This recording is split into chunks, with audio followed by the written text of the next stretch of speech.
Vendre sur Amazon peut parfois être frustrant lorsque des tâches apparemment faciles sur cette plateforme ne fonctionnent tout simplement pas. Et si vous essayez de créer par exemple une nouvelle page produit ou un listing, eh bien vous allez probablement rencontrer un problème et un message d'erreur, en tout cas comme celui-ci sur Amazon US qui vous a été présenté par Amazon. Ou si vous avez de la chance, eh bien une erreur de code barre UPC invalide pour Amazon US ou une erreur de code barre EAN invalide comme celle que vous voyez ici s'affiche aussi. Mais ne vous inquiétez pas, cela n'arrive pas qu'à vous.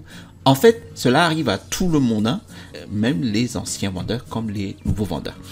Je vais donc vous montrer dans cette vidéo comment vous pouvez facilement contourner ces erreurs. Je vais vous parler aussi du secret derrière et comment vous pouvez acheter des codes barres GS1 officiels sur GS1 US pour un prix dérisoire. Mais avant de démarrer cette vidéo, laissez-moi me présenter. Je m'appelle Télimax, je suis un vendeur professionnel sur Amazon et j'enseigne ici sur cette chaîne des techniques, des stratégies ou des astuces comme celle-ci qui vont vous permettre de générer des revenus donc récurrents et croissants avec le business model Amazon FBA. Si vous êtes nouveau sur cette chaîne, alors je vous invite à vous abonner en cliquant sur le bouton s'abonner situé en dessous de cette vidéo pour recevoir tout simplement les notifications des prochaines sorties vidéo. Et je vous promets toujours de vous délivrer des contenus de qualité. Je vous ai donné aussi ici mon e-book en description de vidéo sur les 5 étapes qui m'ont permis d'installer ma boutique à succès avec Amazon FBA. Alors, revenons sur notre sujet. Ok, il y a en fait deux erreurs distinctes lorsque vous faites votre page produit. Et donc, nous allons aborder la première qui est d'abord l'erreur 5665. Et donc, qu'est-ce que l'erreur 5665? Eh bien, si nous regardons cette page, vous pouvez voir que si vous essayez de créer une nouvelle page produit et que vous voyez ce message, eh bien, il est indiqué que c'est le code d'erreur 5665, ok? Et il est indiqué ici qu'Amazon doit approuver votre marque avant que vous puissiez l'utiliser pour référencer des produits. Les marques doivent être enregistrées via le registre des marques d'Amazon ou Amazon Brand Registry.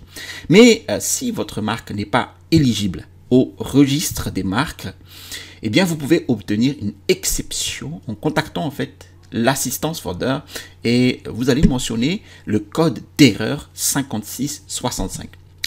Très bien. Maintenant, quand vous contactez le support vendeur, qu'est-ce que vous allez devoir fournir? Eh bien, il est dit ici que vous devez fournir le nom de marque que vous avez l'intention d'utiliser et des images de votre produit avec votre marque. Et donc, il s'agit d'images du produit et de l'emballage portant la marque. Alors, les images peuvent montrer le produit et l'emballage tenu en main ou posé sur une table, d'accord? Et la marque doit être apposée de façon permanente. Maintenant, si nous venons ici et que nous cliquons sur ce lien de politique de marque, cela va nous amener en fait à la page de politique de marque d'Amazon. Ok. Et si nous faisons défiler vers le bas, nous pouvons voir qu'il y a une erreur 5665 ici et c'est le même verbiage que nous venons de lire. Très bien. Maintenant, qu'est-ce que je veux souligner ici? C'est qu'il est dit que la marque en fait doit être apposée de façon permanente sur votre produit. Donc, quand vous prenez des photos, une photo produit, elles doivent montrer la marque. Et si on fait défiler jusqu'en bas, eh bien, il y a une section de questions fréquemment en posées, ok? Et juste ici, donc numéro 3, il est dit que signifie une marque apposée de façon permanente? Un nom de marque imprimé sur l'emballage serait considéré comme apposé de façon permanente. Un autocollant en fait ne serait pas considéré comme une marque apposée de façon permanente car il peut être ajouté après la production. D'accord? Si un produit ou un emballage n'a pas de marque, eh bien la valeur de la marque devrait être générique tout simplement. Très bien. Alors, qu'est-ce qui cause cette erreur de 5665? Eh bien, vous avez un champ avec le nom de marque à remplir et en fait, Amazon ne reconnaît pas le nom donc, qui correspond à cette marque.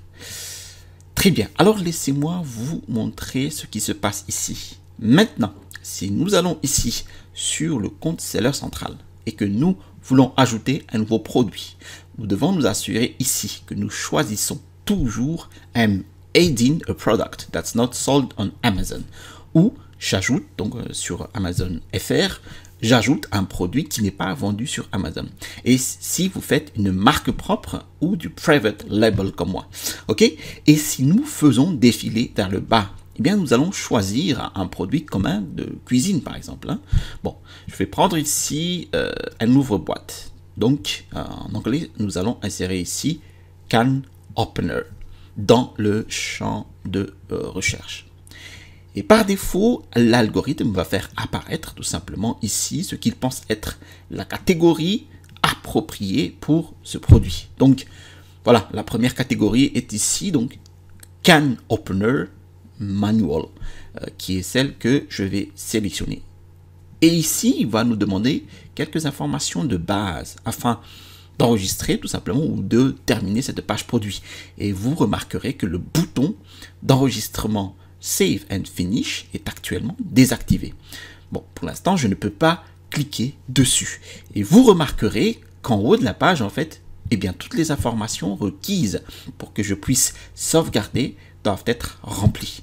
Et en ce moment, je suis sur l'onglet des informations vitales. Et il y a un astérisque rouge ici qui m'indique que je dois terminer certaines informations sur cette page et sur la page de l'offre ou offer. Donc, ce que nous faisons ici, c'est que pour le nom du produit, je vais entrer un nom temporaire ici, comme un ouvre-boîte en acier inoxydable. Donc, ça sera en anglais Stainless Steel Can Opener. Et vous allez commencer en fait à insérer des mots ici, ok? Et je vais insérer ici une marque, donc disons mon nom ici, Telimax. Très bien. Et je veux laisser cela pour une seconde. Hein. Nous passons maintenant à l'onglet Offer et au Standard Price ou prix standard. Et nous allons inventer quelque chose. Donc, l'état sera 9. Et nous faisons du Amazon FBA. Donc, très bien. Alors, je remarque que maintenant, ici, l'astérisque rouge a disparu. OK. Donc, maintenant, si nous retournons à l'onglet Vital Info, donc info vitale, et il me demande en fait d'entrer l'idée du produit. Et dans ce cas, nous allons utiliser un code barre UPC que vous avez acheté auprès d'un revendeur tiers, à savoir GS1. Alors, si vous êtes sur Amazon FR, vous insérez ici un code EAN, ok? Et donc là, je suis sur Amazon US et donc je vais choisir code UPC. Et je vais coller un code barre ici, que je vais flouter d'ailleurs pour que vous ne puissiez pas l'utiliser. Et vous remarquerez que ce message d'erreur est apparu immédiatement pour l'erreur 5665. Et pour revenir à la cause de cette erreur 5665, c'est parce qu'Amazon en fait ne reconnaît pas le nom de marque Telimax tout simplement que nous avons entré dans le champ de marque. Alors voilà, je tiens ici à préciser que cela ne signifie pas en fait que vous devez avoir une marque déposée pour créer une page produit ou pour vendre sur Amazon. Cela signifie simplement que vers le début de l'année 2020, en fait, Amazon a commencé à resserrer un petit peu les exigences. Et ils veulent en fait que le produit vendu sur Amazon soit associé à la marque. Donc, si vous entrez un nom de marque qu'Amazon ne reconnaît pas ici, eh bien, vous devrez fournir toutes les informations supplémentaires qu'il demande pour qu'Amazon puisse vraiment approuver la marque pour que vous puissiez créer cette page produit.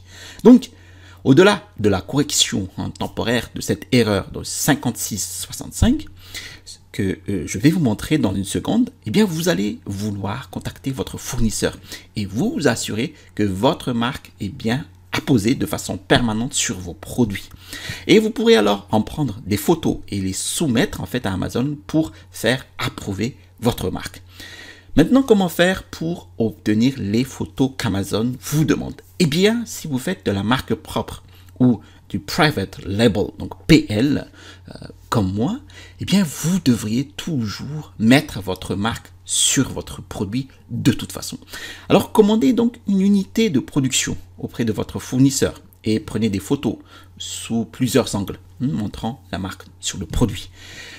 Alors, il faut noter ici que si vous ne disposez que d'un échantillon et que si vous souhaitez que votre fournisseur appose votre marque sur cette pièce en fait qu'il possède, qu'il a donc avec lui, il est fort probable que cela ne se produise pas.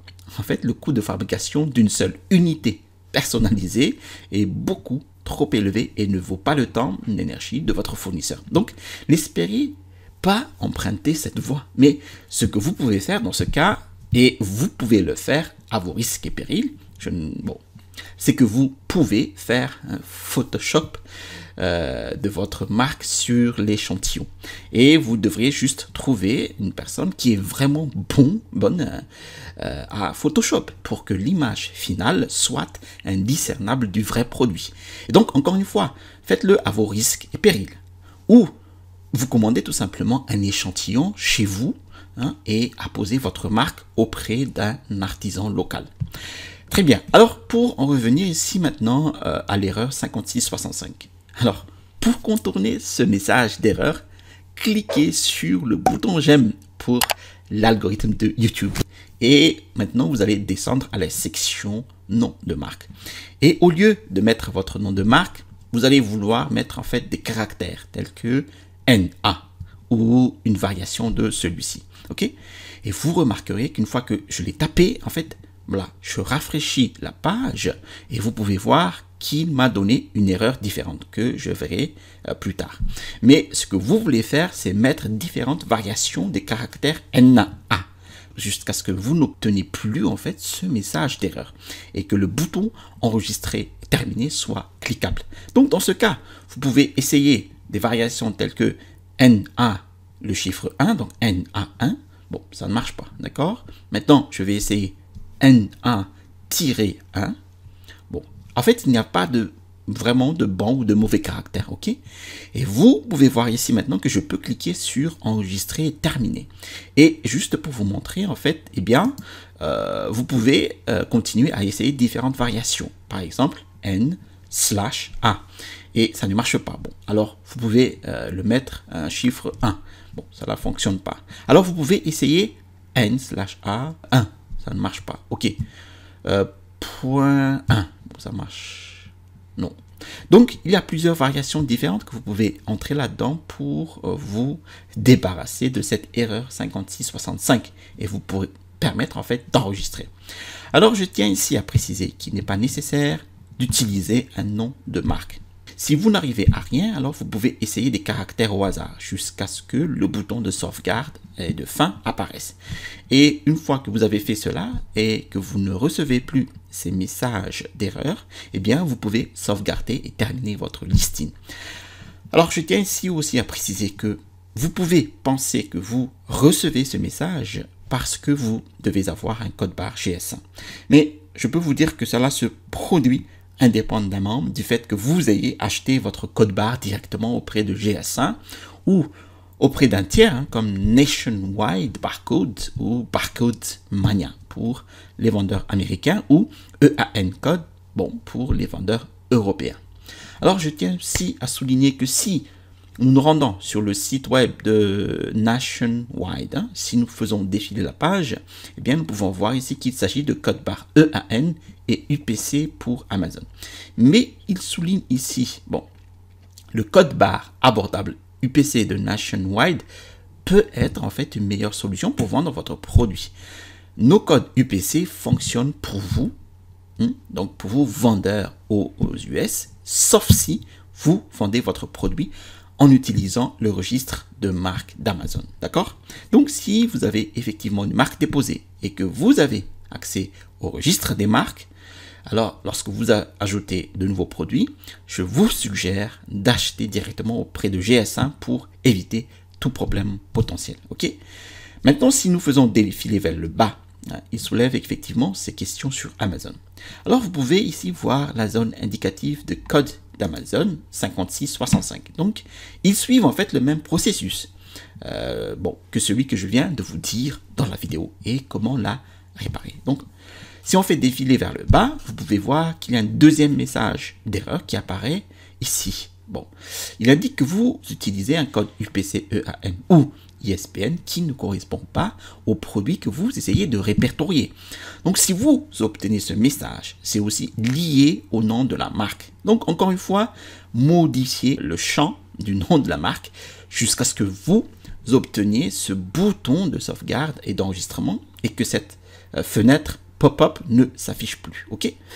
Alors, vous pouvez donc voir qu'ils décrivent ce processus ici aussi. Donc, encore une fois, je veux souligner ici que peu importe si vous achetez le code barre d'une tierce partie ou directement de GS1, eh bien, ces messages d'erreur pop-up se produisent toujours. Mais je tiens à souligner aussi le secret que j'ai mentionné plus tôt sur les codes barres GS1. Si nous nous rendons sur le site GS1 US et que nous cherchons à obtenir en fait un code barre spécifique pour Amazon US, si nous faisons défiler jusqu'en bas, et en fait, nous pouvons voir ici que les codes barres GS1 US coûtent toujours 250 $ pour 10 codes barres, avec les 50 $ de frais annuels. Et cela n'a pas changé, et cela peut être assez cher, en fait, tout simplement pour les nouveaux vendeurs qui commencent sur Amazon. Mais ce qui est nouveau ici, c'est que si nous faisons défiler vers le haut, eh bien, vous allez avoir une nouvelle section qu'ils ont ajoutée à cette page et qui dit Start Small with a GS1 US G10. Alors, commencez petit avec GS1. Et si vous lisez l'astérisque, il est écrit, bon, une licence G10 GS1 US peut être obtenue pour 30 $ et est accompagnée d'un abonnement gratuit à vie sur le Data Hub US, notre outil pour vous aider à gérer vos données de produits. Alors, il n'y a pas de frais de renouvellement annuel pour le code GS1 US. Et comme vous pouvez le constater ici, les codes barres officiels de GS1 US ne coûtent que plus que 30 $ chacun. Et à mon avis, cela ne vaut pas la peine d'acheter des codes barres de tiers comme Nationwide ou Barcodes Mania. Il suffit d'acheter directement auprès de GS1 et de ne pas avoir à s'inquiéter des problèmes futurs avec Amazon. Ok. Alors revenons à cette erreur de code UPC. Et d'après mon expérience, en fait, si vous obtenez ce message, c'est pour deux raisons. Si vous avez acheté directement auprès de GS1, eh bien la mise à jour de la base de données GS1 avec vos nouveaux codes barres peut prendre jusqu'à 48 heures. Il suffit donc d'attendre et de réessayer plus tard. Ensuite, la deuxième cause que j'ai vue est que le code barre que vous avez acheté a déjà été utilisé par Amazon, ce qui peut vous sembler étrange car vous l'achetez et il devrait être tout neuf. Mais cela peut arriver parce que les gens en fait achètent de faux codes barres ou utilisent en fait des générateurs de codes barres pour créer des codes barres aléatoires jusqu'à ce qu'ils en obtiennent un qui fonctionne sur Amazon. Et il se trouve que l'un d'eux en fait est le même code que celui que vous avez acheté. Et donc vous pouvez contacter à ce moment-là le service d'assistance vendeur et leur dire qu'ils diviseront la page produit qui utilise votre code barre en deux annonces distinctes, puis que vous pourriez en fait reprendre la seconde et ajouter votre produit. Très bien. Enfin, une fois que vous avez fini de corriger ces erreurs et que vous avez sauvegardé votre page produit, vous ne devez pas la laisser telle qu'elle. Assurez-vous de contacter maintenant le support vendeur et de faire approuver votre marque. Sinon, vous allez voir les caractères NA ou ce que vous avez tapé sur le champ de nom de la marque. Bon, par exemple, NA/1 ou autre, en fait, au début du titre de votre page produit. Et à ce moment-là, cela n'a pas l'air très professionnel. Donc, ce que vous voulez, c'est que le nom de votre marque apparaisse au début de votre titre. Donc, contactez l'assistance vendeur. Cliquez sur Help ou Aide. Après, vous allez faire défiler jusqu'en bas ici. Donc, obtenir de l'aide. Selling on Amazon. Et je vais mettre ici Error 5665. Et on va continuer et on va cliquer Trouble Adding Product. Ou, bon, ici, et cliquer ici sur Continue. Et ensuite, quand on clique ici en bas, Need more help with this issue. Donc, vous avez besoin de plus d'aide. Erreur 5665. Et vous allez attacher les photos que vous avez prises et soumettez-les au support. Très Très bien. Si vous avez des questions ou si vous voulez me contacter, eh bien, vous pouvez trouver toutes mes coordonnées dans la description de la vidéo ci-dessous. J'aimerais aussi connaître votre avis. Alors, laissez un commentaire dans la section commentaires ci-dessous et je réponds à chacun d'entre eux.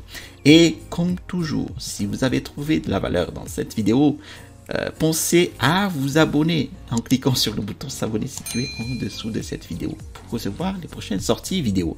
Et faites-moi une faveur, cliquez sur le bouton j'aime. Cela aide vraiment aussi et à l'algorithme YouTube à faire monter la vidéo dans les classements. Je vous mets aussi en description de la vidéo mon e-book, les 5 étapes pour démarrer un business à succès avec Amazon FBA. Vous allez trouver dans cet e-book les techniques et les stratégies qui m'ont permis d'installer ma première boutique à succès avec Amazon. Vous trouverez ici le bouton pour vous abonner et à droite de cette vidéo, je vous montre tout simplement ma méthode pour trouver un produit à vendre sur Amazon avec Helium 10. Allez, à la prochaine vidéo et restez toujours curieux.